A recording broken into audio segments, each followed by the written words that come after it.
तर आता इथून हे पहिले 3 श्लोक म्हणून झाले. तिसऱ्या श्लोकाचे 3 श्लोक. तर आता आपण याचा अर्थ समजून घेऊ हळूहळू करून. कदाचित 3-4 श्लोक दिलास, पण 3ही झाले तरी पुष्कळ झालं, कारण हा खूपच महत्वाचा अध्याय आहे. कर्मयोग सगळं प्रयोजनच कर्मासाठी आहे.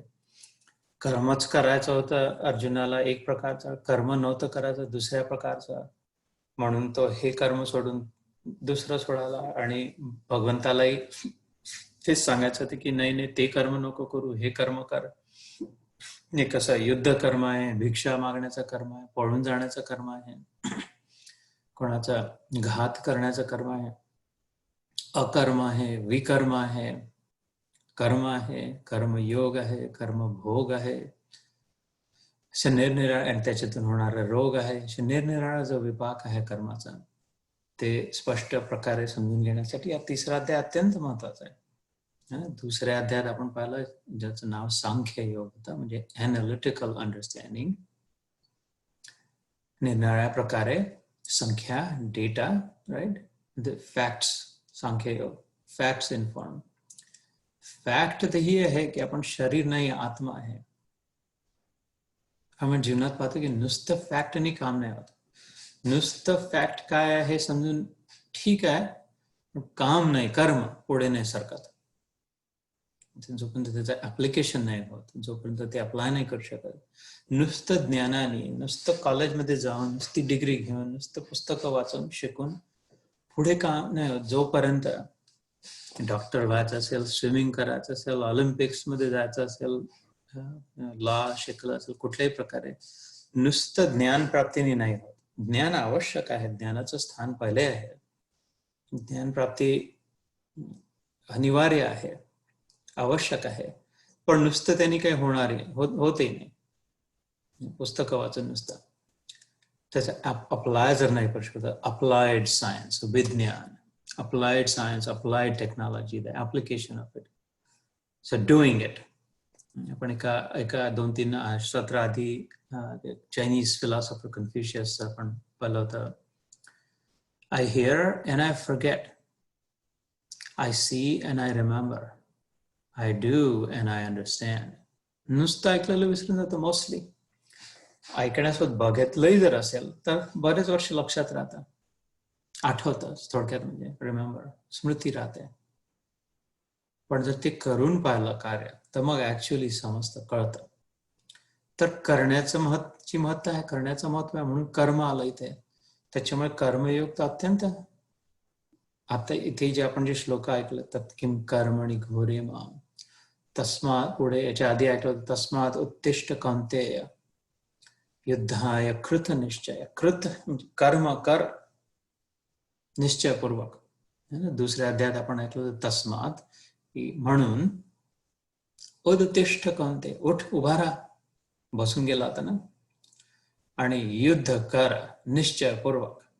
झट, जीवनात झटावं लागेल प्राप्तीसाठी, धर्म प्राप्तीसाठी कर्म करावं लागेल. धर्म ची परिभाषा काय? धर्म, अर्थ, काम, मोक्ष. तर धर्माला समोर ठेवून जी अर्थ प्राप्ती केली, कामना प्राप्ती केली, त्यातूनच मोक्ष प्राप्ती होईल. धर्म सोडून नाही मोक्षापर्यंत पोहोचणार, पण नुसतं धर्माला धरून कर्म जर नाही केलं तरी नाही पोहोचणार. पुरुषार्थ जे म्हटलंय, पुरुष जे झालं, मानव देह जो प्राप्त झाला आहे, त्याच्या प्राप्तीसाठी, त्याच्या अर्थ प्राप्तीचा 4 खांब जे आहे, धर्म, अर्थ, काम, मोक्ष, शेवटी मुक्ती, त्यामध्ये कर्म आवश्यक आहे. म्हणून कर्मयोगाचं महत्व, म्हणून इथे सुरू करू. तर दुसऱ्या अध्यायात आपण सांख्ययोगात ऐकलं, इतके 8-10 सत्र झाले, त्याच्यात समजून घेतलं की मुख्य पक्क ज्ञान पक्क केलं. कारण काय? अज्ञानाने कभी न छूटे पिंड दुखों से जिसे ब्रह्म का ज्ञान नहीं, यद ज्ञात्वा न पुनर्मोहम. हे जे समजून ज्ञान एकदा कळलं, स्पष्ट, अंधारात कळत नाही, अंधारात दिसत नाही की हा साप आहे की दोर आहे, या नुसता खांब आहे की चोर आहे. तर पण जेव्हा प्रकाश, सूर्यप्रकाश, त्या लक्षात, अरे हा तर साप नाही, भ्यायची आवश्यकता नव्हती. नाही तर नुसतं रस्त्यावर पडलेला मोठा जाडा दोर आहे, कुठल्या ट्रक मधून पडला असेल, हे तो उचलून मी हाताने आरामात बाजूला करू शकतो, भ्यायची गरज नाही. अरे आता मोठा खांब रोवलाय कोणीतरी, चोर नाही. साप आहे, दोर नाही. खांब आहे, चोर नाही. हे प्रकाशात जेव्हा प्रगट होतं त्या लक्षात, अंधारात नाही. पण अंधारात जेव्हा साप वाटत होतं तेव्हा भयभीत होत होतं. अंधारात जेव्हा चोर वाटत होतं त्यापासून दूर चिंता लागली होती. तर म्हणून प्रकाशाचं महत्व, म्हणून ज्ञानाचं महत्व. अगदी दुसऱ्या अध्यायात जे आत्म्याचं निरूपण झालं की आपण शरीर नाही, आत्मा आहे, हे लोक मरणार नाही, कोणी मरत नाही, हे सगळं ज्ञान तर ठीक होतं. म्हणजे ज्ञान तर खूप सांगितलं, मुख्य ज्ञानच होत आहे ना आत्म्याबद्दल. दुसऱ्या अध्यायाचं नाव सांख्ययोग आहे, पण त्याचं अजून एक पर्यायक नाव आहे आत्मयोग, आत्म्याबद्दल. तर इथे अर्जुनाला असा भ्रम झाला की तो म्हणतो की ज्ञानच जर महत्वाचं आहे, मुख्य ज्ञानाने जर काम होते, ज्ञानाचं जर प्राधान्य आहे, तर मग तू मला हे कर्म करायला त्यात एक घोर कर्म का करायचं? एक असतं घोर आणि दुसरं अघोर, तेही समजून घेऊ. ज्यायसी चेत कर्म नसते मता बुद्धिर जनार्दन, पहिला श्लोक. ज्या अर्थी जर ज्ञान कर्मापेक्षा श्रेष्ठ जर आहे, कारण ज्ञान अनिवार्य जर आहे, पहिली शर्यत ज्ञानाची जर आहे, पहिले आवश्यक जर समजून घेणं आहे, मुख्य जर ज्ञान आहे प्राधान्याने, कृष्णाला म्हणतात तत् किम कर्मणी, तर मग मला तू कर्मात का रत करताय, कर्माकडे का प्रवृत्त करताय, वापस याला काय म्हणताय, युद्ध करायला काय सांगताय? तेही कसं कर्म? घोर कर्म. एक असतं अघोर, जे सहज असतं त्याला अघोर म्हणतात. प्रकृती अघोर आहे, आपोआप सहजतेने, बिना फ्रिक्शनलेस, म्हणजे अघोर. ज्यात संघर्ष नाहीये. जिथे संघर्ष आहे त्याला समघर्ष. घसून कोणाला इकडे जात आहे, कोणाला इकडे जात आहे, एकाला इकडे जात आहे, एकाला इकडे जात आहे. स्पर्धा जिथे आहे, घर्षण जिथे आहे, एकमेकांमध्ये विरोधाभास जिथे आहे, अलाइनमेंट जिथे नाही, मिसअलाइनमेंट आहे, आणि याच्यातून बळी तो कानपिळी, जो समर्थवान जर राहील तोच पुढे जिंकेल. हा जो संघर्ष सुरू आहे कौरवांचा, पांडवांचा, दुर्योधनाचा आणि अर्जुनाचा, भीमाचा, ते झालं घोर कर्म. पण जे फूल उमलतं ना, एवढंस बीज मातीत रोवलं, एक लोटाभर पाणी टाकलं, सूर्य सहज प्राप्त झाला, सूर्यप्रकाश सकाळ उमलला, माती तिथे आपोआपच होती. बी मध्ये मला काहीतरी खूप डीएनए काही करायला नाही लागलं, मॅनिप्युलेट नाही करायला लागलं, ऑलरेडी सगळं ज्ञान त्यामध्ये होतं बीजामध्ये ना. मोहरी एवढ्या बी मध्ये एवढं मोठं वृक्षचं ज्ञान समावलेलं होतं.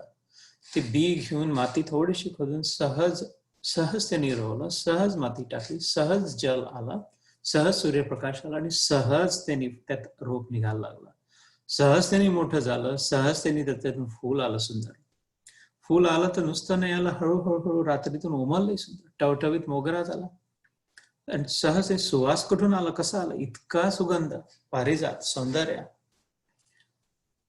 पुढे त्यातून फळ निघालं, जसं वृक्ष असेल त्याचं फळही आलं, कुठून पाणी आलं त्यात, कुठून रस आला, कुठून इतका फ्लेवर आला, कुठून इतका हापूस बनला त्याचा. हे जे अघोर सृष्टीचं सौंदर्य आहे, डिझाईन जे आहे, मातेच्या उदरातून बाळाचा जन्म, मोठा होणं, बुद्धी वाढणं, निरनिराळे विचार येणं, आविष्कार होणं, हे सहजतेने सुरू आहे, फ्रिक्शनलेस. एवढी मोठी पृथ्वीचा गोळा एवढ्या मोठ्या अंतरिक्षात फिरून आला, त्याच्या भोवती चंद्र सतत फिरून राहिला, हे दोघं मिळून सूर्याभोवती फिरून राहिले, सूर्य सगळ्या ग्रहांना घेऊन फिरून राहिला. कोणी न धरला आहे, न कोणी बांधला आहे, न काही स्क्रू लावले आहे, न खिळे ठोकले, खांब काढले, काहीच नाही, सहजतेने होऊन राहिला. अघोरीकरण त्याचे नैसर्गिक आहे, नॅचरल आहे, ते सहज आहे, ते अघोरी आहे, त्यात फ्रिक्शन नाही आहे. वास्तविक कर्माचं स्वरूप कर्मयोग अघोरी आहे, सहज आहे, फ्रिक्शन नाही आहे, कॉन्फ्लिक्ट नाही आहे, रिझॉल्व आहे सगळं.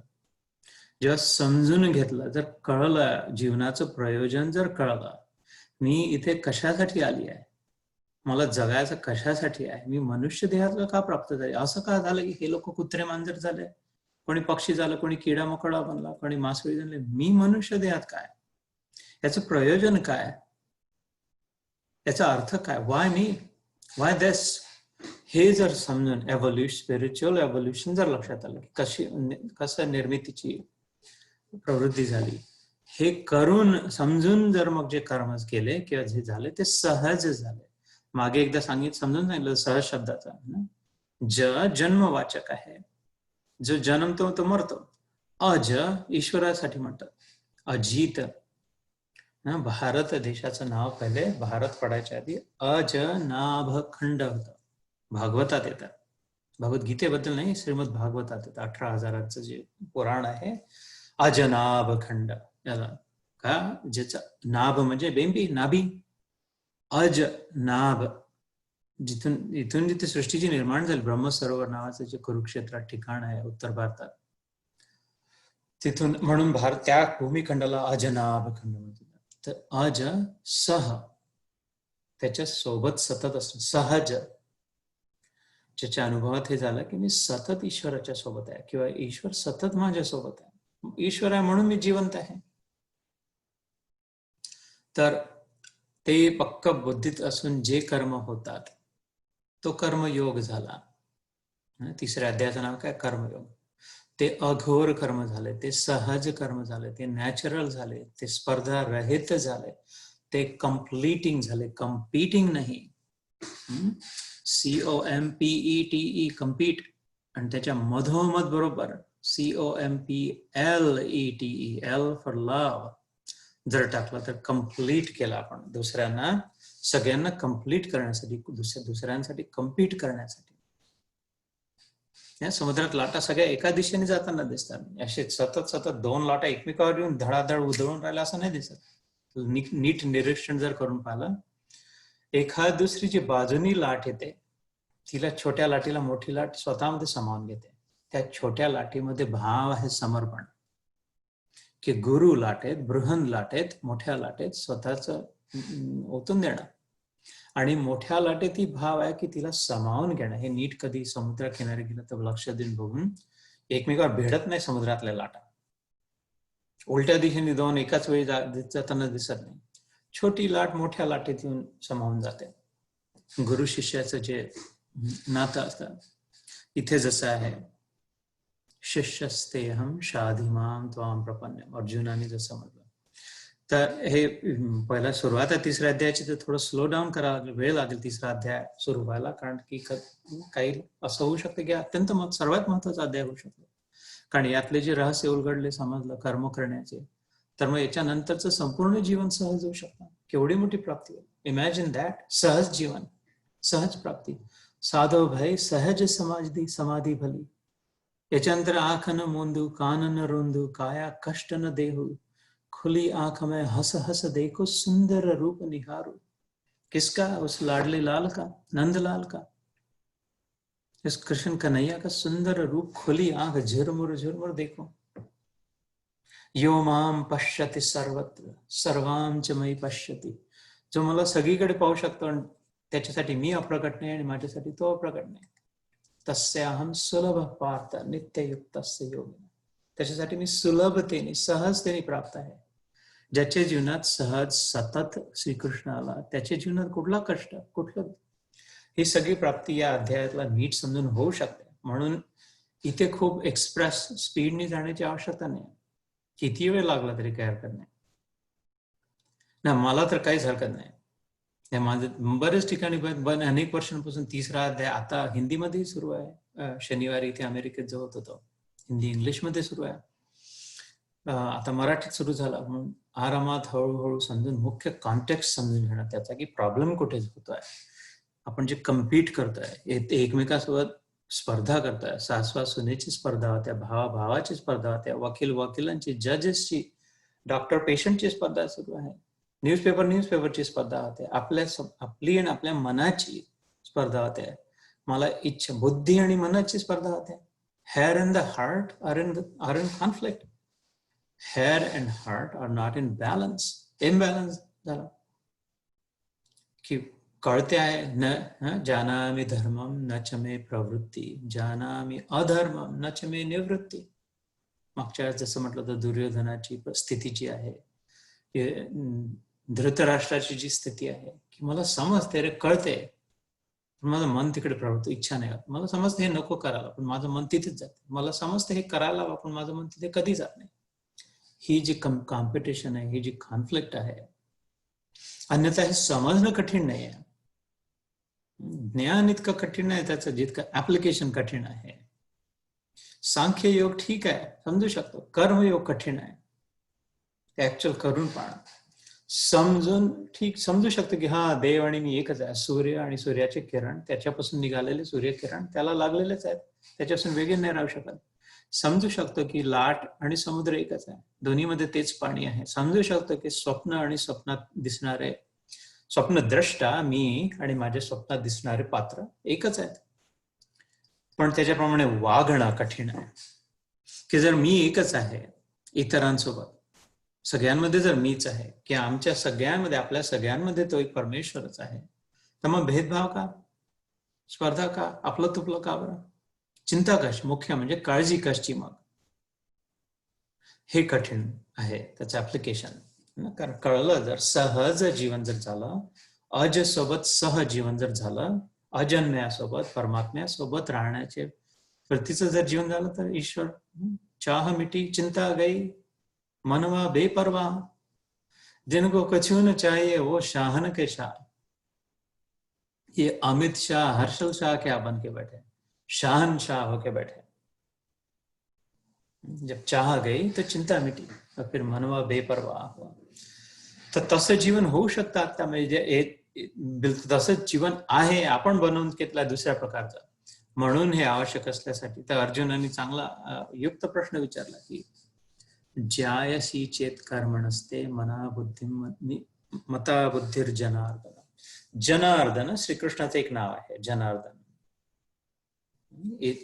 आपल्यासारख्या जन लोकांच्या उद्धारासाठी इतरांचं मर्दन करणं, वाईट प्रवृत्तींचं, दुष्ट प्रवृत्तींचं मर्दन करून जनांचा उद्धार करणारा जनार्दन, आपला नायक, आपला उद्धारक जनार्दन. ज्या अर्थी याच्यात एक संकेत आहे या अध्यायाचा, मी हिंदी आणि इंग्लिश मध्ये जे सत्र सुरू आहे अमेरिकेत, त्या नेहमी आठवण करून देतो. ज या अध्यायाची सुरुवातच ज पासून झाली. ज जन्मवाचक आहे संस्कृतमध्ये, म्हणजे बॉर्न, काहीतरी प्रगट होणार, हे वाचक आहे. आपण जो जन्म घेतला आहे, ज पासूनच पुढे ज्ञान येतं ना. तर हे एक गोष्ट लक्षात ठेवा. आम्ही पुढे आता जसे प्रवास सुरू होईल, तिसऱ्या अध्यायात इथे वापस येईल. तर कर्मापेक्षा जर ज्ञान श्रेष्ठ आहे, तर तू मला या घोर कर्मात का प्रवृत्त करतो आहेस, हा प्रश्न. तू माझा भाऊ आहेस, मित्र आहेस, आपण एक गळ्यात एकमेकाच्या हात घालून फिरलो आहे, सोबत अर्धे एकमेकाची उष्ट खाल्ला आहे, बाजूबाजूला झोपून एकमेकाला लाता मारल्या, खेळ लहानपणी मस्ती करताना, काय एकमेकाला ज्याला कव्हर अप केलेलं आहे, हे सगळं केलं. आता मी तुला गुरु रूपात समोर मानलाय, तू माझा सारथी आहेस. आता तुम्हाला असं उलट्या मार्गावर का प्रवृत्त? आत्ताच तुम्हाला सांगितलं की ज्ञान श्रेष्ठ आहे, ज्ञानाची साधना, ज्ञान समजून घ्यायला, तर मग लगेच मला इथे जाऊन युद्ध करायला का म्हणतोय असेल? चांगला प्रश्न आहे, म्हणजे सर्व कॉन्व्हर्सेशनच्या रूपाने. तर हिंदीत हे वाचून दाखवते. याचा अर्थ काय होता? अर्जुन बोले, हे जनार्दन, यदि आपको कर्म की अपेक्षा ज्ञान श्रेष्ठ मान्य है, तो फिर हे केशव, मुझे भयंकर कर्म में क्यों लगाते हैं? चेत, ज्यायसी चेत कर्म नसते, चेतना, चैतन्य, जेवढी काही प्राप्त झाली आहे, जो टॉर्च हातात दिला आहे अंधारातून निघण्याचा, फ्लॅश लाईट, जेवढी बॅटरी दिलेली आहे त्याच्यामध्ये, ते मी इथून बाहेर निघण्यासाठी वापरू, समोर धरून, की बस स्वतःकडे बघून स्वतःला समजून घेऊन इथेच बसून होऊन झालं माझं काम? मला जे चैतन्य प्राप्त आहे, मी जे जिवंत आहे सध्या, अलाइव्ह आहे, लाईफ फोर्स आहे, व्हायटल फोर्स आहे, माझी जी एनर्जी आहे, ती कर्मात कशाला लावतोय? Why are you asking me to do something? Why don't you just ask me to just sit still and know? नुसतं बसून समजून घेणं. तर याच्यासाठी मी सोडून की हे थोडे थोडे छोटे छोटे जे शब्द आहेत हे रूट्स आहेत संस्कृतमध्ये, मूळ आहेत. त्या एका एकातून एक एक महावृक्ष निर्माण होता. मी जसं म्हटलं जन्मवाचक आहे, तिथून ज्ञानवाचक आहे. चेतना, चैतन्य, जीवन संबोधित आहे. घोर नुसतं सहज आपण म्हणून गेलो, पुढे जाऊन गेलो असतच काम नसतं. हे समजून घेणं आवश्यक आहे. घोर काय, अघोर काय, त्यातला फरक काय, का बरं महत्वाचा आहे. फ्रिक्शन, कॉम्पिटिशन, स्पर्धा जी आहे त्यातला ना. घोरे माम नियोजयसि केशव. नी शब्द जो आला म्हणजे उलट झालं तसं. जे प्रयोजनच्या ऐवजी नियोजन, जसं म्हणजे जो वक्ता आहे तो नाही, जो अरेंज करणारा तो नियोजन, not the one who is going to talk about it. आणि केशव हे कृष्णाचं नाव आहे. याचे अर्थ आपण सुरुवातीला झाले, कृष्णाचे 24 नाव, भगवद्गीतेतले अर्थ, अर्जुनाच्या नावांचा अर्थ. तर तिथे पुन्हा वेळ नाही घालवत मी आता, वाटलं तर पुन्हा तुम्ही आपण जाऊन ऐकू शकतो पुन्हा.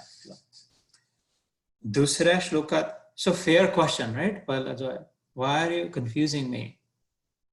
दोन्ही डगरींवर हात ठेवायला काय म्हणतात, स्पष्ट नीट जे आहे ते का नाही सांगत आहे. मित्र आहेस ना माझा.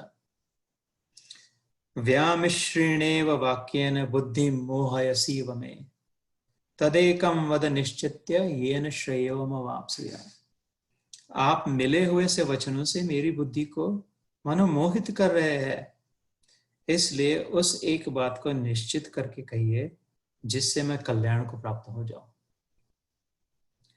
की कसं, व्यामिश्रेणेव, मिश्रण केलं, मिक्सअप केलं.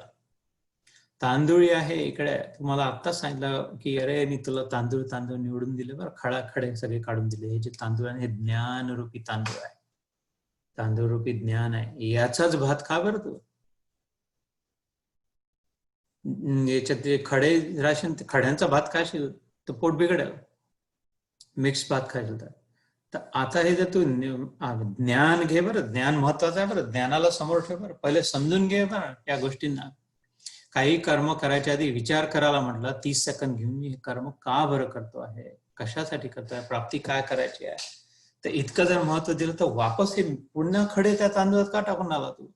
मला असं का म्हणते की खडे वापस टाकून आता तू कर. ते कृष्णाने खडे बाजूला करून दिले, पण सगळं जीवन कृष्ण नाही जगणार आहे ना अर्जुनासाठी.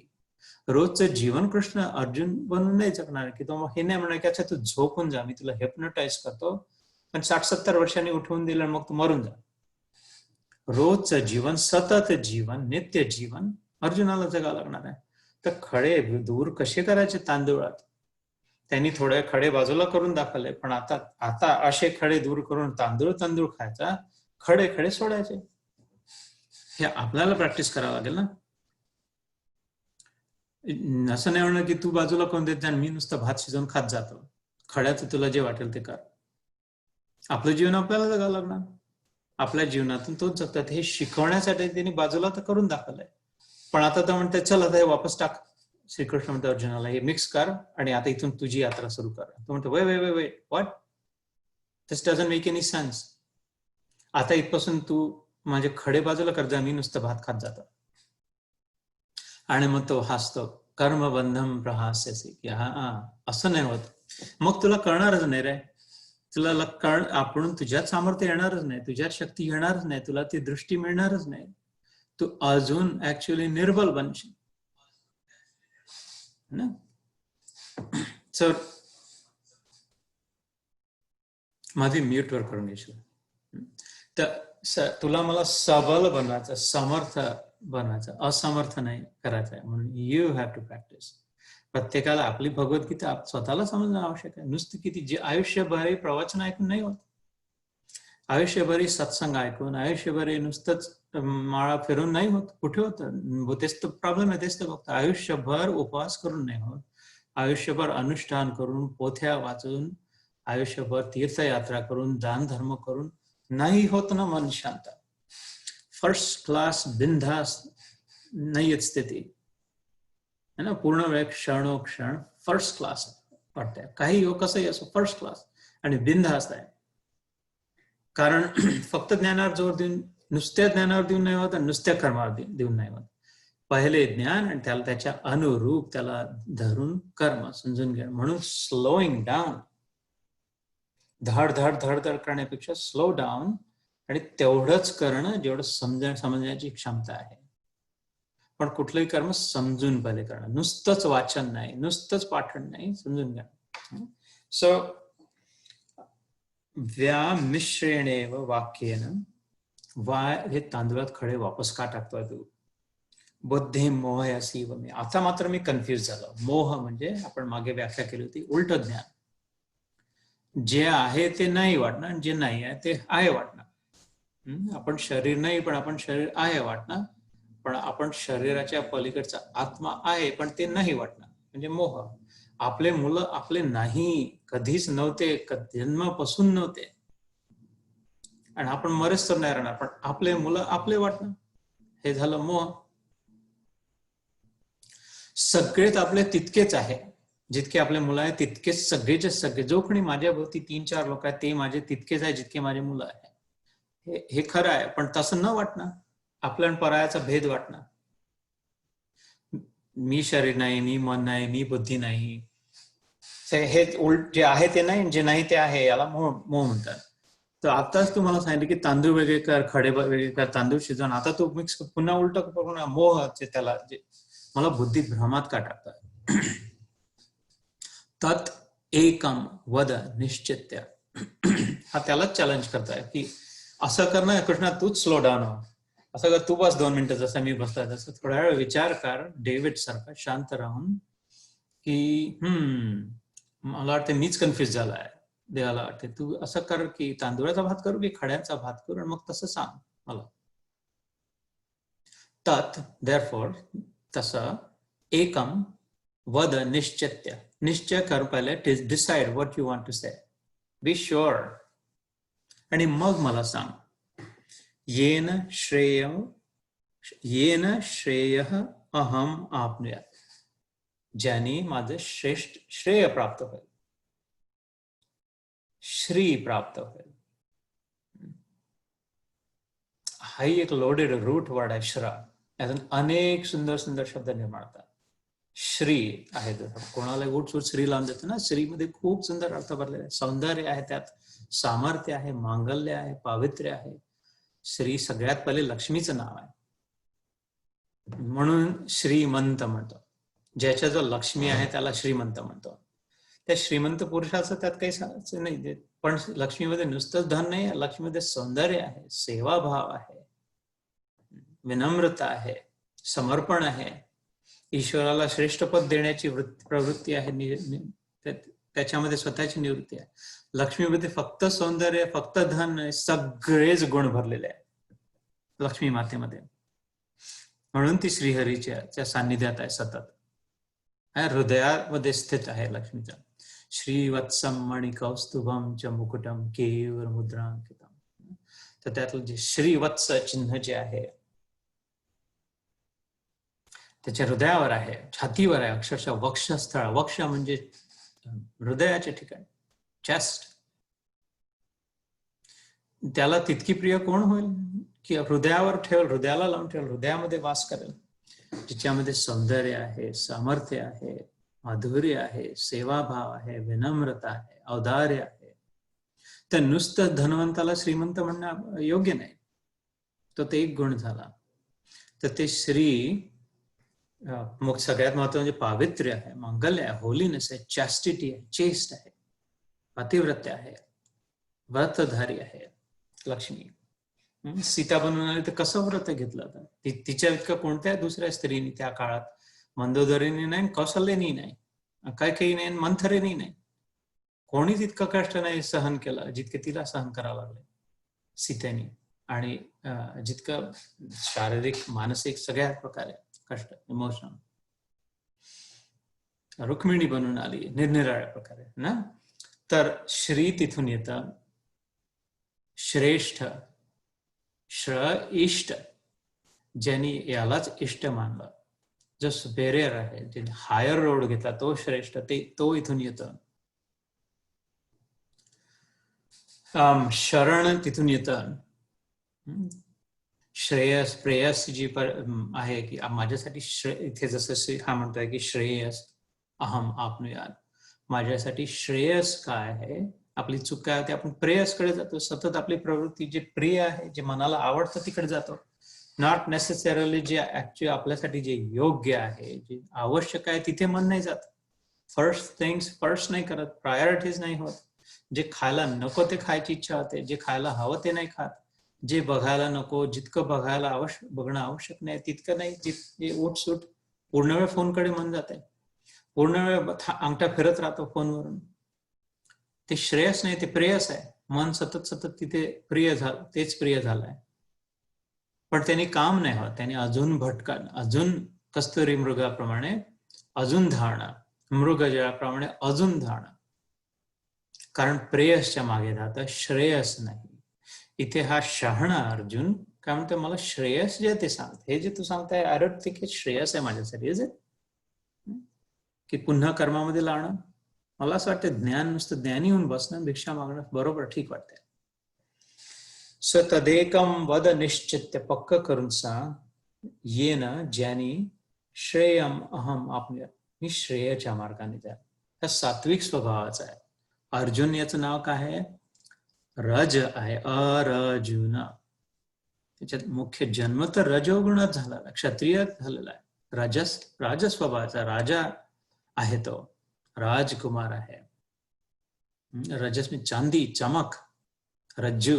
संस्कृत मध्ये राजू कोणाचं नाव असेल तर त्याला सांगू शकता की अरे तुझं आता माझ्या लक्षात आलं की राजू म्हणजे चमकणारा, चमकदार, चांदी, चमचमणारा, shining, warrior, princess, passionate, driven, काहीतरी सतत करत राहण्याची प्रवृत्ती असणं, ग्रोथ माइंडसेट. पण हा अर्जुन आहे. आपण कोणाला अर्जी करतो, विनम्रतेने प्रार्थना करतो, अर्जी त्या तुम्ही भरून की प्लीज रिक्वेस्ट, त्यात रज नाही, अरज आहे, अर्जुन आहे, म्हणजे सात्विक आहे, प्रार्थनाशील आहे, होपफुल आहे, खूप आग्रह, आपला दुराग्रह, खूप हट्ट, ॲरोगन्स नाही आहे, जिद्द नाही आहे, असं कसं नाही मिळत, कॉलर धरणारा नाही आहे, अर्जुन आहे हा. म्हणून याची बुद्धी सात्विकतेकडे जाते आहे, सात्विक प्रवृत्तीचा असल्यामुळे, राजसिक प्रवृत्तीचा नाही. समर्थता आहे पण प्रवृत्ती, मानसिक प्रवृत्ती सात्विक आहे. तर आप मिले हुए से वचनों से मेरी बुद्धि को मानो मोहित कर रहे हैं, इसलिए उस एक बात को निश्चित करके कहिए जिससे मैं कल्याण को प्राप्त हो जाऊं. तर तिसऱ्या श्लोकात जो आपण वाचला होता त्याच्यात, लोके अस्मिन् द्विविधा निष्ठा पुरा प्रोक्ता मयि अनघ, ज्ञान योगेन सांख्यानाम कर्म योगेन योगिनाम. नाही काय, श्री भगवान उवाच. श्री कृष्ण काय म्हणतो, श्री भगवान बोले, हिंदीत वाचतोय मी, हे निष्पाप अनघ, इस लोक में 2 प्रकार की निष्ठा मेरे द्वारा पहले कही गई है. उनमें से सांख्य योगियों की निष्ठा तो ज्ञान योग से और योगियों की निष्ठा कर्म योग से होती है. जिथे कुठे योगी शब्द येतो भगवद्गीतेत, नुसता योगी जर शब्द आला तर तो कर्मयोगी, it's short form. In other words, योगी श्रीकृष्ण कर्मयोगीलाच म्हणतो. हे पुढे आपण लावल्या मग की भक्ती योगी, ज्ञान योगी, सांख्य योगी, ध्यान योगी. तर म्हणजे ते नुसतं ज्ञानी, नुसतं ध्यानी, नुसतं कर्मी, नुसता भक्त म्हणू शकतो, पण आपण सगळ्यांना योग योग जोडून कन्फ्युजन झाला. योगी शब्द मूळ कार्य कर्मयोगीसाठी आहे. पण कर्मयोगी म्हणजे कर्मी नाही, कर्मकांडी नाही. बिझी मॅन, खूप बिझी जो माणूस आहे तो कर्मयोगी नाही, कर्मयोगाशी संबंधच नाही आहे. बिझी असण्याची, बिझनेसमॅनची, खूप सतत व्यस्त, सतत काही ना काही करत राहत, सतत एक क्षण बसत नाही, थोडं साफसफाई केली, इकडे गेलं तिकडे गेलं, यांना कॉल केलं त्याला, कर्मयोगी नाही आहे.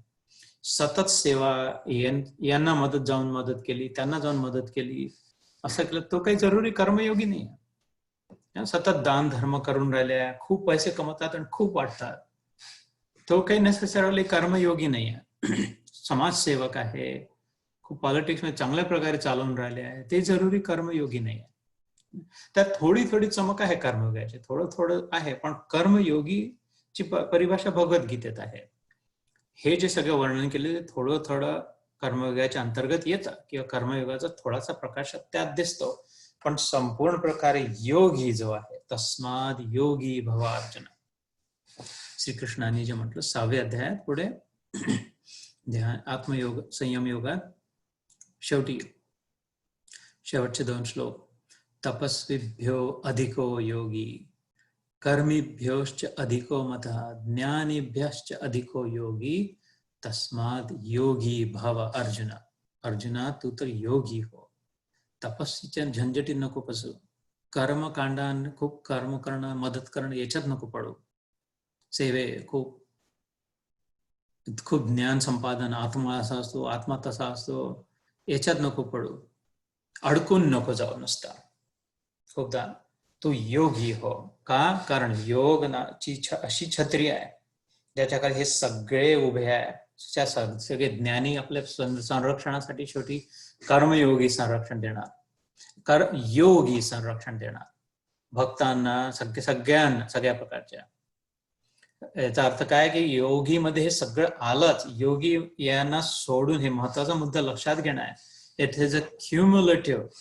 असं नाही की एक प्रकारच्या श्रेणीतले लोक ज्ञान योगी आहे, एक प्रकारचे डिवाइज केलेले कर्मयोगी आहे, एक प्रकारचे भक्ती योगी आहे, आणि योगी नावाचे दुसरे आहे. हे जसं आपण पहाड चढतो तर पहिले दुरून बघितला पहाड, मग अजून जवळ आलो, मग अजून थोडा पायवा चढलो, मग मधला भाग चढलो, मग वरचा भाग चढलो, आणि मग एकदम टोकावर गेलो. तर असं नाही, ते जो टोकावरचा आहे तो नुसता टोकावरचा आहे असं नाही, त्यांनी हे सगळं चढत चढत मग टोकावर गेला, हे सगळं आत्मसात केलं, हे सगळं त्याच्यामध्ये आहे. हे सोडून नुसतं ते असं नाही. पण जो नुसता ज्ञानयोगी आहे, नुसता कर्मकांडी आहे, नुसताच भक्तीमध्ये आहे, तो एक मध्ये कुठेतरी अडकलेला आहे. हे सगळेच त्या ईश्वररूपी पहाडाच्या यात्रेत चालले, सगळे चांगले आहे, सगळे श्रेष्ठ आहे, सगळे योग्य, सगळ्यांची प्रशंसा आहे. पण टोकावर कोण पोहोचला, एव्हरेस्ट वर कोणी गाठला झेंडा रोवून, सगळ्यात 360 डिग्री व्ह्यू गोल पाहून कोणाला दिसतंय, सूर्योदय सूर्यास्त सगळं विहंगम दृश्य कोणाला दिसतंय, सगळ्या टोकावर आहे. तो योगीची परिभाषा आहे. अडकून न जाण्याला योगी म्हणतात. किंवा आपण फक्त ज्ञानच श्रेष्ठ, ज्ञानच करायला, इथे अडकून न जाणं, फक्त भक्ती अडकून न जाणं, फक्त कामच करत राहणं, फक्त मदतच करत राहणं, सेवाच करत राहणं, यात अडकून न जाणं, हे सगळं आणि पलीकडचं सत्य संपादन करण्यासाठी, अनुभव प्राप्तीसाठी, प्रचितीसाठी ईश्वरच माझ्या रूपाने ईश्वराची, सगळ्या ईश्वर रूपांचीच सेवा करता, हे पक्क लखलखित प्रकाशात प्रकट होणं, दिसायला लागणं, जणू काय ॲज इफ. तोपर्यंत जो झटत राहतो, सूक्ष्मतेने विचार करत राहतो, नुसतं समजणं नाही, नुसतं विश्वास असणं नाही, पण अक्षरशः दिव्यम ददामी ते चक्षु, डोळ्यांनी दिसायला लागणार, पक्क लक्षात येणं, पक्क अनुभवात येणं की अरे ईश्वर सोडून इथे काहीच नाही, जसं मी नाही होतो. God is everything and everything is God. याच्यामध्ये कुठला संदेह नसणार कधीच. तो योगी. हे सगळे मार्ग आवश्यक, हे सगळे त्यात आले. योगी असं होऊ शकत नाही की भक्ती नाही करत, असंभव. योगी आहे तर भक्त आहेच, 100% भक्त आहे. भक्ती केल्याशिवाय योगी पुढे जाणार, मधला पहाडाचा टप्पा गाठल्याशिवाय वर पोहोचला असा नाही, हे हेलिकॉप्टरचा मार्ग नाही. असं होऊ शकत नाही योगी की याला ज्ञान माहित नाही, आत्म्याबद्दल माहित नाही, आत्म्याचा अनुभव नाही आहे, आत्मसाक्षात्कार नाही आहे, तो नुसता योगी आहे. शक्यच नाही ते. योगी तो ज्यांनी याच्या पलीकडे पुढे निघून गेला, हेही केलं, म्हणजे हे सगळं धरून आहे. असं शक्यच नाही की योगीच्या हृदयात सगळ्यांसाठी सतत प्रेम नाही, की ते योगी आहे. प्रेम न, इनफॅक्ट गाठावर पोहोचलं तिथून फक्त एकच दृश्य दिसतं, टोकावरून फक्त प्रेमच दिसतं. टोकावर गेल्यावर लक्षात येतं की या सगळ्याला काहीच अर्थ नव्हता, जोपर्यंत प्रेम प्रगट नव्हतं झाला. जर प्रेम नव्हतं ते सगळ्याला अर्थ हे सोडण्यालायक होतं, सोडून देण्यासाठी चितवडा होता. हे ओसातून या सगळ्यातून मुख्य काय उद्देश होता? त्याचा रस. हे सगळं आवश्यक होतं ते रस धरून ठेवायला. पण सगळ्यात शेवटची प्राप्ती त्या उसातून काय होती? रस प्राप्ती. रसो वैस. भगवंतासाठी वेदांत रसो वैस. रसवर्जम रसोप्यस्य परम दृष्ट्वा निवर्तते. मागच्या सत्रात आपण हा श्लोक केला होता दुसऱ्या अध्यायातला, की हा संसारी रस सोडून आत्म्याचा ईश्वराचा रस ज्याला प्राप्त झाला, रसवर्जम रसो अपि अस्य. त्याच्या लक्षात आलं की अरे मीच रस आहे, मीच साखर आहे, मला भीक मागण्याची आवश्यकता नाही. गोड गोड बनवा, कोणीतरी माझ्याशी गोड बोला, थोडे शब्द माझ्या सोबत थोडं बसा, मला थोडं म्हणजे ना प्रशंसा करा, मला थोडं गिफ्ट आणून द्या, मला तुम्ही रिस्पॉन्ड करा, मला कॉल करा काय, म्हणजे मग मला वाटतं की मला गोड म्हणा, मला सांगा की तुम्ही किती चांगले आहात. हे रस वर्जक झालं, बाहेरून येणारा रसाचं वर्जन सोडलं का? रसो अपि अस्य, मीच रस आहे. आनंद रस प्राप्त झाला स्वतःचा. मी देणारी आहे, मी घेणारी नाही आहे, भिकारी नाही आहे, मी महाराणी आहे. जर मी प्रेम देऊ शकते कोणालाही, तर माझ्यापेक्षा मोठी गिफ्ट कोणीच देऊ नाही शकत जगात. जर मी सगळ्या परिस्थितीत सगळ्यांना नो मॅटर व्हॉट, माझ्याशी कोणी कसेही वागो, काही देव न देव, माझं शरीर तुटत जरी असो, रोगी पीडित जरी असो, पण मी जर माझ्याकडून प्रेमच देणारी आहे, तर माझ्यापेक्षा महाराणी आजपर्यंत या पृथ्वी तळावर पाय नाही ठेवला. जे आपल्या रसासोबत एक होऊन गेली. रसो अप्यास्य, कारण रसो वैस, रस तो कृष्ण आहे वेदांमध्ये म्हटलंय. कृष्ण तापनी उपनिषद नावाचा एक उपनिषद आहे, त्यात म्हटलं. मग एक रूप झाली मी कृष्णासोबत. आता मी नाही राहिली, मीरा नाही राहिली, ती गिरिधर गोपाल झाली. परम दृष्टवा निवर, मग तिला परम दृष्टी प्राप्त झाली. मग दिसायला लागलं की हो, तोच माझा कृष्ण सगळ्यांमध्ये आहे. मी आतापर्यंत शरीराकडे लक्ष देत होती.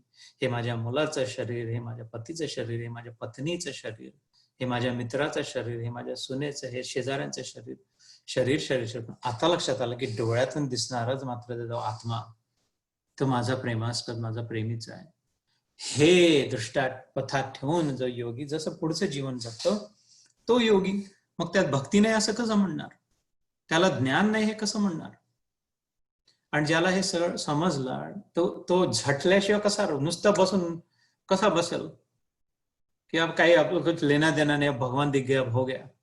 न, त्याला तर उलट झालं योगीला. मग जिथे तिथे देवच देव दिसून आला. तर सतत प्रवृत्ती होऊन राहिली सेवा करण्याची, कारण प्रेम झालं त्याच्यामध्ये. तर तो योगी. तर जिथे जिथे शब्दाला योगी भगवद्गीतेत हे एक शब्द जर वापरायचा तर प्रेमी, तिथे तिथे म्हटलं प्रेमी. आणि प्रेमाचं लक्षण काय? पहिलं लक्षण काय? देणं. दुसरं लक्षण काय? क्षमाभाव. आईचं बाळावर प्रेम असतं, तर लहानपणी काही कसंही वागवलं वडिलांचंही, तर उत्स्फूर्त क्षमा असते. हातात घेतलेलं बाळ अंगावर काही करून दे, सू केली, काही पाय मारला, थुका गळला, पण ते तर अजून गोड वाटून प्रेम आहे. तर नैसर्गिक क्षमा झाली, कारण प्रेम आहे. पुत्राचे सहस्त्र अपराध, माता काय मानी तयांचा खेद, तेवी तू कृपाळू गोविंद, माय बाप मज लागे. व्यंकटेश स्तोत्रात आहे ना. तसा तू नुसती माझी माता नाही, तू गोविंदा तेवी तू तसा कृपाळू आहेस माझ्यासाठी. माय बाप इतकाले अपराध माझे क्षमा केले, करतच राहिला आहे. तर हे कृष्ण अर्जुनाला कुठे नेण्याचा प्रयत्न करतो आहे? त्या टोकावर, परमोच्च टोकावर, एव्हरेस्टवर चढण्याचा मार्ग दाखवत आहे. अर्जुनाचं काय कन्फ्युजन झालं इथे की तो थोडा पायवा चढला, वर चढला, आणि म्हणतो अच्छा झालं ना, आता काय, why are you me to climb again, अजून चढ का म्हणतोय पुढे? तू तर म्हणाला की हे चढण्याने काही नाही, बस इथे स्थित राहा, हे महत्वाचं काय. म्हणून तो हासतो श्रीकृष्ण, अरे बाबा मी तुला आता सांगते की इथून सुरुवात कर, फाउंडेशन पक्का कर, पायवा पक्का कर तुझ्या ज्ञानाचा. फाउंडेशन काय आहे? की मी आत्मा आहे, शरीर नाही. हे सगळे आत्मे आहे, शरीर नाही.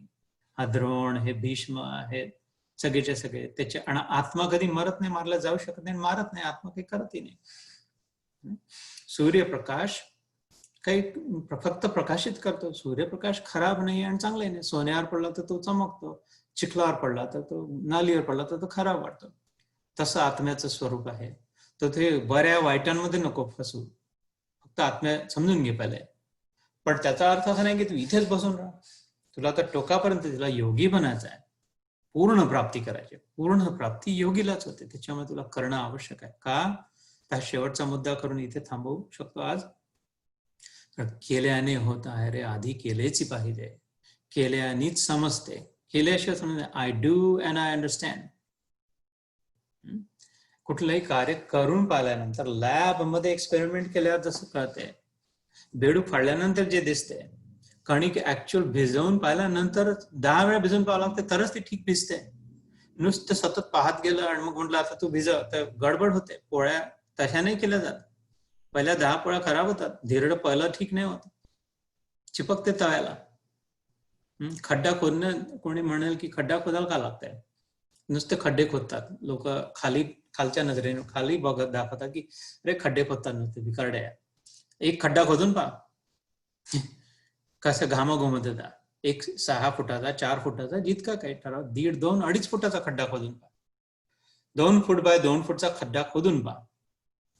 मग लक्षात येते की खड्डा खोदणं म्हणजे काय. झाडू मारून पहा, टॉयलेट, बाथरूम. आता इथे आम्हाला आमचं सगळं साफ करावं लागेल, इथे भंगी लोक नसतात है ना. आपलं स्वतः बाथरूम, स्वतःचं किचन सगळं साफ करून पाहायला लक्षात येते, केल्यावर लक्षात येते. तोपर्यंत कळ नाही, नुसतंच कोरडं ज्ञान, दुसऱ्यासारखे सांगे ब्रह्मज्ञान, स्वतः मात्र कोरडे पाषाण, तसं राहतं. तर कर्माचं महत्व काय? कर्म केल्याने लक्षात येते. मुख्य काय करायचं आपल्याला उद्देश? लक्षात आणायचा आहे. नुसतंच कर्म गध्यासारखं करत नाही बसायचं आहे. मुख्य प्राप्ती श्रेयस आणि प्रेयसची म्हणतात. मनुष्य जन्माचा उद्देश काय? समजणं, अनुभव येणं. कर्म करणं नाही, कार्य करणं नाही. पण कार्य केल्याशिवाय समजतच नाही, शक्यच नाही. आपोआप समजणं. प्रकाश डोक्यामध्ये कोणीतरी एक छडी मारली, मोराचं पीस फिरवलं, नाही तर काही बताशे फेकले तोंडावर, एकदम प्रकाश झाला, सगळं समजलं आणि बस भोले बाबा बन गए. असं शक्य नाही. होत असेल तर होत असेल, पण माझा अनुभवही नाही तसं, मला विश्वासही नाही. व्हायला काही होऊ शकते म्हणून मी थोडी जागा ठेवतो. होत असेल, कोणच, पण कॉमन मार्ग नाही येतो की कोणीतरी हस्तस्पर्श केला, पूर्ण ज्ञान प्राप्त झालं.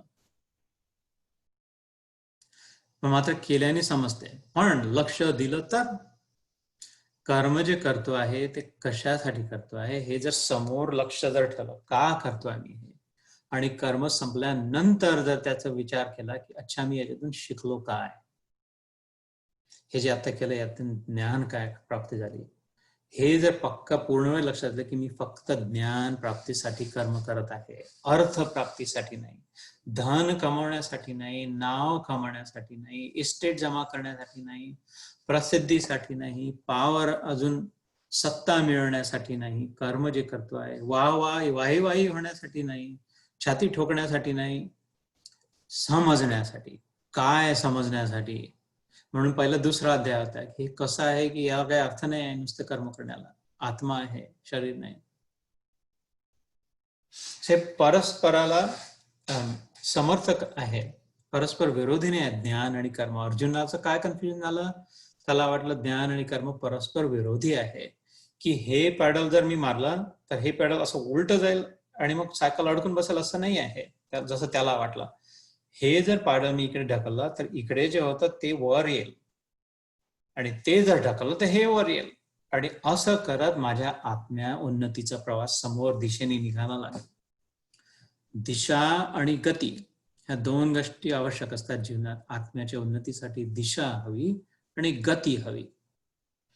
दिशा अशा सत्रांद्वारे प्राप्त होते, भगवद्गीता वाचून प्राप्त होते. कोणाच्या जीवनात गुरु असतील तर गुरु दीक्षा देतात, त्यांनी प्राप्त होते. शास्त्र, संत और गुरु असं म्हणतात. 3 द्वारे दिशा प्राप्त होते. शास्त्रांचं पठण करून गीता मे परमो गुरु, हे कोणाचे वचन, कोण म्हणते असं? श्रीकृष्ण स्वतः म्हणतो विष्णू पुराणात, स्कंद पुराणात, गीता मे परमो गुरु, की मीच, अरे बाबा मीच याला गीता जे होतं ज्ञान जे आहे त्याला गुरु सारखं समजतो, कारण हे परम गुरु आहे. तो सगळ्या गुरूंनाच जे जिथे ज्ञान जिथून येते, गंगोत्री आहे जशी ज्ञानाची गीता. तर शास्त्र किंवा संत, रामदास स्वामी, मनाचे श्लोक, तुकारामांचे अभंग, एकनाथी भागवत, ज्ञानेश्वरी, अति धुरंधर, अति समर्थ, महासमर्थ ज्ञानदेवांची ज्ञानेश्वरी, किंवा नरसिंह सरस्वती महाराजांचे गुरुचरित्र, जे जे मनाला भावत असेल शास्त्र, मीराबाईचे भजन, कबीराचे दोहे, तुलसीदासचे साखिया, हे एक तर संत त्यांचे चरित्र किंवा त्यांनी लिहून ठेवलेले, किंवा शास्त्र आपले वेद, उपनिषद, गीता, भागवत. तर आणि नाही तर मग कोणीतरी जिवंत जागृत महापुरुष. भारतात तर काही कमीच नाही आहे. भारत भूमीचं सौभाग्यच हे आहे की सतत सगळ्यात जास्ती स्पिरिच्युअल बोलायचं झालं, आध्यात्मिक श्रीमंती, सामर्थ्य भारत भूमीत आहे. कोणता काळ नाही आजपर्यंत असा कुठला काळ नव्हता जेव्हा तिथे कोणीतरी आध्यात्मिक महाधुरंधर, अतिधुरंधर गुरु होते. सगळ्या पृथ्वी तलावाचे सगळ्यात समर्थ आध्यात्मिक गुरु भारतभूमीत सतत राहिलेले, अजूनही आताही आहे. तर शास्त्र, संत किंवा सद्गुरु, ह्या तीन कडून दिशा प्राप्त होते. दिशा म्हणजे कोणत्या दिशेने जाऊ मी, हे पूर्ण या ब्रह्मांडात एक कुठेतरी जर आत्मा असेल समजा, मला प्राप्त करायचं, तर मी इकडे जावं की इकडे जावं की इकडे जावं की खाली जावं की वर जावं की करायला गेलो काय ना वर्त झाले पाय, अशी उलटी परिस्थिती होऊन बसू की काय. त्याने मी तो म्हणलं की तो बघ एक्झॅक्ट त्या दिशेने जा, तर दिशा मिळाली. असा विचार कर. हे आता गती हवी. मात्र नुसतं तिथे बसत बघत राहिलो किंवा मुंगीचे पालन चालत झालं, आता म्हातारा झालं, आता होत नाही माझ्याच्याने. दिशा माहिती आपण झालं, शरीर सुटलं. गती पण हवी, स्पीड पण हवी. कुठे जायचं असेल आपल्याला, कुठल्या ट्रेन मध्ये बसलो तर दिल्लीच्या दिशेने तर चालली आहे, पण कधी जाते कधी नाही, थोडा बसून राहते, असं नाही होत. किंवा GT एक्सप्रेसनी चाललाय आपण, दिल्लीला जायचं आणि मद्रासच्या दिशेने चालले, त्यांनी नाही होत. सो त्या दिशे म्हणून स्वतःच्या कमिटमेंटची आवश्यकता आहे ती गती प्राप्तीसाठी. तर श्रीकृष्ण म्हणतो या श्लोकामध्ये, हे अनघ, अर्जुनाला त्यांनी म्हटलं, अघ म्हणजे पाप, अघ म्हणजे निष्पाप, ज्याच्या मनात कल्मश नाही आहे, त्याला युद्ध स्वतःच्या वाहवाईसाठी, प्रसिद्धीसाठी, सामर्थ्यासाठी, महाराज बनण्यासाठी नको आहे कुठल्याच प्रकारचं. तो निष्पाप, आपल्या मनात जर आपण आत पाहिलं, बघून निरीक्षण करून की मी हे जे कर्म करतो आहे स्वार्थ बुद्धीने आहे, स्वार्थासाठी आहे की निस्वार्थ बुद्धीने आहे, सगळ्यांच्या भल्यासाठी आहे, किंवा इथे आहे म्हणून आहे, किंवा शिकण्याच्या दृष्टीकरता आहे. सगळ्यात श्रेष्ठ उद्देश कर्माच्या मागे काय असावा की याच्यातून काहीतरी शिकायला मिळावा, प्रमुख उद्देश तो असावा. तर मग आपोआपच निस्वार्थ होता. निस्वार्थ कर्म जर केलं तर त्यातून शिकायला मिळतं हे जरुरी नाही आहे. निस्वार्थ कर्म श्रेष्ठ आहे, अत्यंत उत्कृष्ट आहे, पण त्यातून शिकायला मिळेल असं काही जरुरी नाही. कारण शिकायला तरच मिळेल जर त्यातून शिकलं तर, लक्ष दिलं तर, विचार केला तर. पण जे या एकाच उद्देशाने जर कर्म केलं की मला फक्त यातून काहीतरी शिकायचं आहे, मला यातून काहीतरी लर्निंग हवं आहे, मला यातून काहीतरी समजून घ्यायचं आहे, आणि काहीतरी जनरल काही समजून नाही घ्यायचं की हे कसं वर्क होते, इलेक्ट्रॉनिक कसे होतात, ते नाही. जी दिशा मिळाली गुरुनी जे सांगितलं, हे एकच, प्रत्येक कर्मातून मला सतत तेच समजून घ्यायचं आहे. आत्मा म्हणजे हु एम आय, मी कोण आहे, हु इज गॉड, ईश्वर आहे का.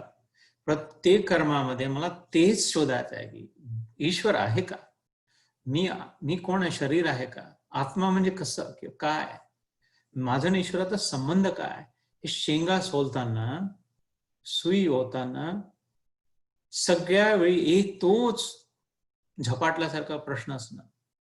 सुई होताना हे समजून नाही घ्यायचं की सुई होण्यासाठी आयडिया कोणती करायची, कशाने कसं होईल, ते ठीक आहे व्यवहारासाठी, पण हे न विसरणं की प्रमुख उद्देश दिशा जी मला मिळालेली आहे गुरुकडून, शास्त्राकडून सांगत, ती भटकून न जाणं. ती भटकली तर सर्वनाश बुद्धिनाशा प्रणश्यती, दुसऱ्या अध्यायात. मग काहीच नाही मिळालं. मग मुर्दे बनून मग राम नाम सत्य आहे, मुर्दा बडा मस्त आहे, कितीही मोठा जरी असला, कितीही अर्थप्राप्ती झाली, कितीही प्रसिद्ध असले तरी मुठ्ठीभर राख, अंत नाही. तर तो प्रमुख उद्देश न विसरणं. बाकी सगळं गौण आहे. ते एक श्रेयस आहे, बाकी सगळं प्रेयस आहे. ते सतत ठेवून जे कार्य करते ते आपोआप निस्वार्थ होईल. विशेष वेगळा विचार नाही करावा लागणार, अरे निस्वार्थ करायचा आहे, आपल्यासाठी काही नाही करायचं आहे, आपल्यासाठी काही करायचं नाही, फक्त त्या एका उद्देश प्राप्तीसाठी करतात. तर मयी अनघा हे म्हणतो, असं म्हणतो माझ्या निष्पाप अर्जुना. हा शब्द दोन अर्थांनी वापरला. मयी आपुलकी दाखवतोय श्रीकृष्ण. असं तू तड़ाका धमधड़ाक्याची भाषा नाही का, बे गधे तेरे समजता नाही, मी इतना बता रहा हूं पगले. बस गाढवासमोर वाचली गीता आणि रातचा गोंधळ बराच होता, तुला एवढं सगळं समजलं, तू आता पुन्हा उलटे प्रश्न विचारून आला. असं नाही बोलत आहे श्रीकृष्ण. माझ्या निष्पाप अर्जुना जवळ घेऊन बोलतोय त्याला. माय डिअर, माय फ्रेंड, माय बिलव्हड, माझे प्रिय, माय क्यूट वन. म्हणजे वाणी पहा त्याची, ईश्वराची वाणी ऐसी बोलिए मनवा शीतल होय, औरों को शीतल करे आपही शीतल होय. तर माझ्या निष्पाप अर्जुना, तो म्हणतो, अरे मी दोन गोष्टी सांगितल्या पुरातन पहिलेपासून मी हे संगत सांगत आला. दोन प्रकार, दोन उद्देश, ड्युअल फोकस.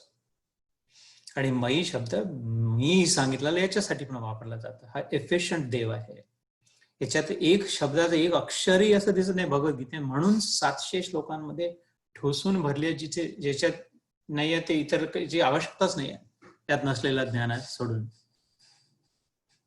है ना, आपण जे हे सत्र सुरू केलं होते तेव्हा आम्ही वाचून दाखवलं तुम्हाला, आईन्स्टाईननी काय म्हटलंय, न्यूटनचं काय म्हणणं आहे, एमर्सनचं काय म्हणणं आहे, हेनरी डेव्हिड थोरोचं काय म्हणणं आहे, स्वामी विवेकानंदांचं, शंकराचार्यांचं, व्यासांचं, स्वतः ईश्वराचा, शंकराचा, शंकर पार्वती संवाद, निरनिराळ्या प्रकारच्या की गीतेबद्दल त्यांचं काय मत आहे.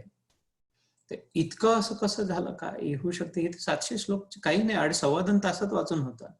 पण इतके हरी अनंत, हरीचे सगळं अनंत आहे, ज्ञान आहे, गुण अनंत आहे, याच्यात कसं ठोसून भरलं. कारण ते एक टिंबही असं नाही ज्याच्यामध्ये काहीतरी फर्स्ट क्लास अचीव नाही होत. एफिशियंट आहे, एकदमच सूत्रबद्ध, एकदमच टाईट कॉम्पॅक्ट, इथे वेस्ट काहीच नाही आहे. तर मयी शब्द मध्ये त्यांनी अनघच्या आणि जे निष्ठपुरा प्रोक्ता म्हणजे म्हटल्या गेलो, माझ्याद्वारे प्रोक्त सहजतेने निघून गेला. प्रोक्ता म्हणजे मी पुरातन काळापासून माझ्यातून दोन मार्ग निघाले आहेत. माझ्यातून मधला जो माझ्या आहे, माझ्यातून दोन मार्ग आहे. माझ्या निष्पाप अर्जुना, तर लोके अस्मिन, या लोकात, अस्मिन माझ्याद्वारे, द्विविधा निष्ठा, दोन प्रकारची निष्ठा आहे. दोन प्रकारची. तू हिमालय चढायचं इकडून जाऊ शकतो, तुला रॉक क्लाइम्बिंगचं खूप ऍडव्हेंचरस पाथ जर हवा असेल, उभं दगडांवर चढून जायचं असेल तर तू इकडून जाऊ शकतो. ज्ञान मार्गाने क्लिष्ट मार्ग आहे, कठीण मार्ग आहे, टिकत नाही. मोस्ट लोक चढूनही जातात पण घसरून पडतात पुन्हा. नुसते ज्ञानामध्ये अभिमान करून जे राहतात ते पडलेले दिसतात, ऐकतो पडतात. आणि हा जरा तुला थोडासा वेळ लागेल, काही वाटेल की जातोय की नाही माहित नाही, पण नयन रम्य आहे, सुंदर मार्ग आहे, तुला सुलभही आहे. आपल्या भक्ती मार्गाने जर जायचं तर इकडूनही जाऊ शकतो, दोघेही पोहोचतात. हा खूप पटकन पोहोचशील. तर जर दगडांवर चढून जर जात असेल तर आजचा दिवस सुरू झाला, रात्र संपेस तर तू वर पूर्ण पोहोचलेला राहशील, अगदी बिलकुल गॅरंटीने. कारण की आहेच किती रे, 700-800 फूट आहे वर, पाहिलं 1000 फूट आहे, जितकं काही जसं. मात्र तुला असं झालं तर 18 दिवसांची यात्रा आहे, करावं लागेल.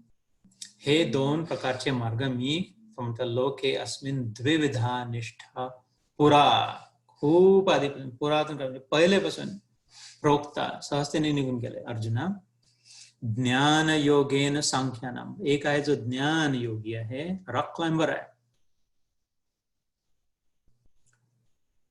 ज्ञान योगेन सांख्यानाम कर्म योगेन योगिनाम, आणि दुसरे जो आहे कर्मयोगी, हे दोन्ही आहे. तर पुढच्या जेव्हा आपण पुढचा श्लोक सुरू करू, वेळ होत आली आपली, हे हिंदीत वाचून घेतो. श्री भगवान बोले, हे निष्पाप, इस लोक में 2 प्रकार की निष्ठा मेरे द्वारा पहले कही गई है. निष्ठा म्हणजे निष्ठा, श्रद्धा आवश्यक आहे, जरुरी आहे. ज्ञान मार्ग आहे म्हणून श्रद्धेची आवश्यकता नाही असं नाही बरं. अजून एक दुसरा लोकांचं गैरसमज होतं की ज्ञान हे अंधश्रद्धा, हे भक्ती मार्ग अपने लिए नाही, वो तो भगत अडवून केली आहे. समजत उगत ज्यांना कळत नाही, ज्यांना विशेष अक्कल नाही, त्यांच्यासाठी भक्ती मार्ग आहे, ज्ञान मार्ग. पण ज्ञान मार्गात निष्ठा आवश्यक आहे, कमिटमेंट आवश्यक आहे. श्रद्धावान लभते ज्ञानम तत्पर संयतेंद्रिय. 4थ्या अध्यायात ज्ञानाची सुरुवात श्रद्धेशिवाय नाही म्हणा. ज्ञानम लब्ध्वा पराम शांती, मगच शांती मिळेल. न चिरेण अधिगच्छति. तर श्रद्धा दोन्ही मार्गात आवश्यक आहे. ईश्वरच नाही म्हटलं तर मग दोन्ही त्याच्यापासून निघालेले 2 मार्ग कशाचा प्रश्न नाही. गंगोत्री नावाचं ठिकाणच नाही, मग गंगाही नाही त्याच्यासाठी समजा शक्य आहे. असं नाही की नुसती गंगा आहे, गंगोत्री नाही आहे, कुठूनच निघाली वगैरे कुठून नाही, हे इथेच दिसते, एवढी हीच गंगा आहे असंही नाही है ना. तसे उलटे तर्क वितर्क कुतर्कात फसण्याची आवश्यकता नहीं. उनमें से सांख्य योगियों की निष्ठा तो ज्ञान योग से और योगियों की निष्ठा कर्म योग से होती है. मी जे मगाशी म्हटलं जसं की कर्मयोगी, योगी जेव्हा म्हणतो तर कर्मयोगी. तर आणि पुढे जेव्हा आपण ऐकून पुढच्या वेळेस सुरू करू 4था श्लोक, तेव्हा हिंदीत थोडस कॉन्टेक्स्ट सांगून देतो. मनुष्य न तो कर्मों का आरंभ किए बिना निष्कर्मता को यानी योग निष्ठा को प्राप्त होता है और न कर्मों के केवल त्याग मात्र से सिद्धि यानी सांख्य निष्ठा को ही प्राप्त होता है. ते तर म्हणतो की हे म्युच्युअली एक्सक्लुझिव्ह मार्ग नाही आहे. तेल आणि पाणी असं नाही आहे. एक तर तो तेल पी नुसतं, नाही तर पाणी पी असं नाही आहे. तेल पाणी किती फोर्स केलं सोडलं तर पुन्हा वेगळं होतं. हे दोन्हीचा मिसळलेला आहे. तुला दोन्ही आवश्यक आहे. पिण्यासाठी पाणी आणि अन्न शिजवण्यासाठी, अंगाला लक्षणासाठी तेल, प्रोटेक्शनसाठी तेल आणि नरिशमेंटसाठी जल. हे दोन्हीची आवश्यकता आहे. पण मात्र हे 2 वेगळे आहेत. पण एक असे एक्सक्लुझिव्ह नाही की हे केलं ते हे नाही, ब्लॅक अँड व्हाईट असं नाही आहे. इंटरट्वाइंड आहे, एक परस्पर विरोधी नाही आहे, परस्पर समर्थक आहेत हे दोन्ही मार्ग. त्याच्यामुळे एक मार्ग दुसऱ्या मार्गापेक्षा श्रेष्ठ कनिष्ठ असं नाही आहे. पहाडाला टोकावर चढायला पायव्याची गरज नाही असं नाही आहे. पायव्याकडे दुर्लक्ष करू शकतो. मधल्या भागात काही चढण्याची आवश्यकता नाही. पायव्यावरून डायरेक्ट तिथे चालवायचं, मधल्या वेळ कशाला घालवायचा इथे असं नाही आहे. क्युम्युलेटिव्ह आहे. सो थोडक्यात सांगायचं म्हणजे कोणाचीच निंदेसाठी स्थान नाही आहे. कोणालाच आपण कमी आपल्यापेक्षा नाही म्हणू शकत दुसऱ्यांपेक्षा, की स्वतःला मुख्य म्हणजे स्वतःला आपण कोणापेक्षा कमी आहे, की आपण खूपच गधे आहे, आपण खूपच मूर्ख आहे, आपल्याला काही समजत नाही, आपण एकदमच बेकार आहे, एकदमच थर्ड क्लास आहे असंही नाही आहे. तोही अन्याय झाला न्यूट्रल राहून विचार केला तर. त्या पहाडावर सगळीकडे वेगळ्या ठिकाणी वेगवेगळे लोक आहेत, सगळेजण त्या पहाडावर आहे. आपल्या आपल्या रुचीप्रमाणे, आपल्या आपल्या सामर्थ्याप्रमाणे आपली आपली यात्रा सुरू आहे. त्याच्यामुळे विश्वास ठेवून दृढ राहून स्वतःलाही थोडा ब्रेक देऊन दुसऱ्यांकडे दुसऱ्यांनाही ब्रेक देऊन फोकस्ड राहणं, निष्ठा फोकस्ड राहणं. तर इथपर्यंत मी एकदा हिंदीत हे तिन्ही वाचून दाखवतो म्हणजे मग कंटिन्युटी राहील. शुरुआत कुठून झाला? अर्जुन बोले, हे जनार्दन, यदि आपको कर्म की अपेक्षा ज्ञान श्रेष्ठ मान्य है तो फिर हे केशव, मुझे भयंकर कर्म में क्यों लगाते हैं? आप मिले हुए से वचनों से मेरी बुद्धि को मानो मोहित कर रहे हैं, इसलिए उस एक बात को निश्चित करके कहिए जिससे मैं कल्याण को प्राप्त हो जाऊं. अर्जुन म्हणतात, मेरा कल्याण करो प्रभु, बस अब मेरा कल्याण ही कर दे। श्री भगवान बोले, हे निष्पाप, इस श्लोक में 2 प्रकार की निष्ठा मेरे द्वारा पहले कही गई है। उनमें से सांख्य योगियों की निष्ठा तो ज्ञान योग से और योगियों की निष्ठा कर्म योग से होती है। मनुष्य न तो कर्मों का आरंभ किए बिना निष्कर्मता को, योग निष्ठा को प्राप्त होता है, और न कर्मों के केवल त्याग मात्र से सिद्धी आणि सांख्य निष्ठा को ही प्राप्त होता है। म्हणजे काय की ज्ञानाचा अर्थ असा नाही की आता कर्म करण्याची आवश्यकता नाही, कर्म ज्ञान मिल गया, अब कर्म त्याग त्यांनी प्राप्ती झाली असं नाही, आणि असंही नाही की कर्म करायचं, ज्ञान की जरूरत नहीं, अपन कर्म मार्गी है, ज्ञान के लिए समय नहीं है, ज्ञान की जरूरत नहीं है, ज्ञान से कुछ नहीं होता, ऐसा नहीं खाली कर्म करो कर्म करो कर्म करो ऐसा नहीं। और ऐसे नहीं कह रहे यार एक बार बात को समझ ले, बस तेरा काम हो जाएगा, फिर कुछ करने की जरूरत नहीं, असं ही नाही। थोडक्यात म्हणजे दोन्हीची आवश्यकता आहे। या श्लोकात पुढे खूप सुंदर श्लोक, या अध्यायात पुढे खूप सुंदर श्लोक येतो, अशा जो वर पोहोचला आहे, जे ज्ञान आणि कर्म पायवाही आणि टोकावर पोहोचला आहे, त्याच्या स्थितीचं वर्णन करतं। न एव तस्य कृतेन अर्थो न अकृतेन कश्चन, नैव तस्य कृत कश्चिद अर्थ व्यपाश्रय। त्या व्यक्तीसाठी श्रीकृष्ण म्हणतो न एव तस्य, बस एवढं बोलून आजचं संपवतो, पुढचं दाखवत आहे, पुढे 3-4 सत्रानंतर येईल। न एव तस्य, त्याचा कृतेन अर्थ, काही कर्म करण्यासोबत काही अर्थ नाही राहत। अर्थ म्हणजे प्राप्ती, काहीतरी प्राप्त करण्यासाठी कर्म करतोय नाही राहत काय, आता ज्ञान प्राप्तीसाठी, पण त्याला ज्ञानही मिळालंय, याच्याहीसाठी नाही तो कर्म करायचा की फक्त ज्ञान मिळवण्यासाठी, समजून घेण्यासाठी। I do and I understand boss, इसलिए मैं कर रहा हूं ताकि मेरे को समझे, समझने के लिए कर रहा हूं, निस्वार्थ दूसरों की सेवा के लिए कर रहा हूं, अपने काहीच प्राप्त नाही, पैसा कमा कशासाठी। न एव तस्य कृतेन अर्थ, कर्म करण्यामध्ये अर्थ, पण न अकृतेन कश्चन, कर्म नाही, देअरफॉर कर्म नाही करायचं याच्याही सोबत त्याचा काही अर्थ नाही की हे मिळवण्यासाठी कर्म करायचं आहे किंवा हे मिळवण्यासाठी कर्म नाही करायचं आहे। कश्चित अर्थ व्यपाश्रय, त्याचा काही मिळवण्याशी संबंध सुटलेला असतो, म्हणजे नुसताच निस्वार्थ झाला असं नाही, पूर्ण प्राप्त झाला, त्याचा अनुभव झाला की नित्य तृप्त, नित्य प्राप्त, नित्य मुक्त, सदैव शरणागत। सो तिथे पोहोचायला वेळ लागेल, पुढच्या वेळेस पुन्हा जेव्हा सुरुवात करू त्या इथूनच पुन्हा सुरुवातीला हा अध्याय जरी दुसऱ्या अध्यायापेक्षा छोटा असला, दुसऱ्या अध्यायात 72 श्लोक होते, यात त्याच्या जवळपास अर्धे आहेत, पण वेळ कदाचित तितकाच लागेल कारण की याचं महत्व खूप आहे, प्राधान्य या अध्यायाचं। तर इथे असताना बरोबर आपण एक्झॅक्टली वेळेवर सुरू झालं होतं आणि आपली वेळ झाली थांबवण्याची। सुरुवातीला जसं 10 मिनिटं ध्यान केलं तसंच आता पुन्हा 10 मिनिटं ध्यान करू। मोस्ट तुमचे अर्ध्यापेक्षा जास्त लोक ध्यानाच्या वेळेस तुम्ही नव्हते, पुढच्या वेळेस प्रयत्न करा शक्य झालं तर वेळेवर जॉईन होण्याचा, कारण की ध्यानाने जे माइंडसेट तयार होतं, कंडिशनिंग जे होतं, जिम मध्ये आपण जातो ते एकदमच उचलून वर नाही करत, एकदमच डंबेल मारायला सुरुवात नाही करत, तो 2-4 डंबेल मारून खाली बसून जाईल, पाठ तुटेल।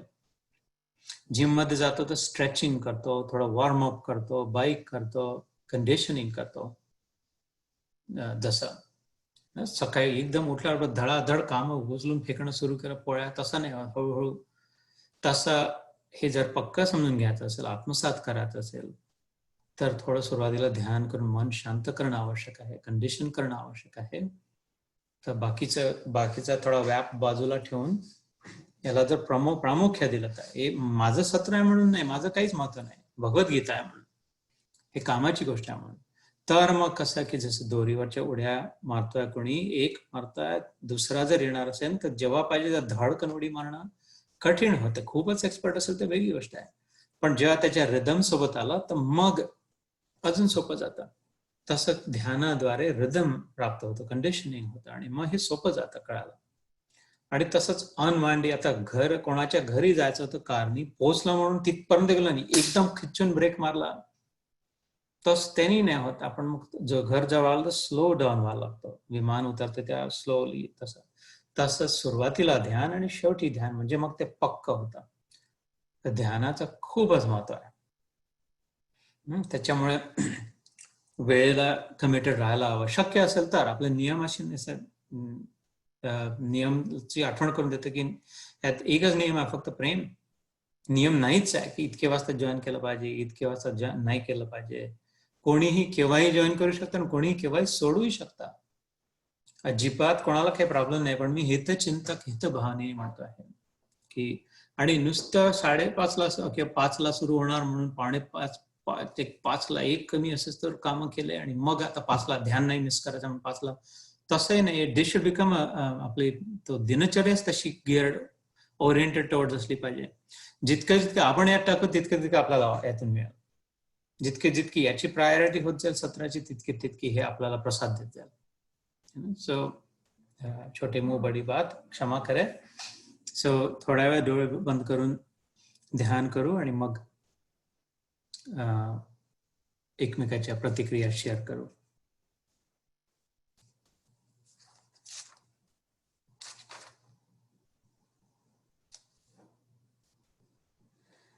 तर शक्य असेल तर डोळे बंद.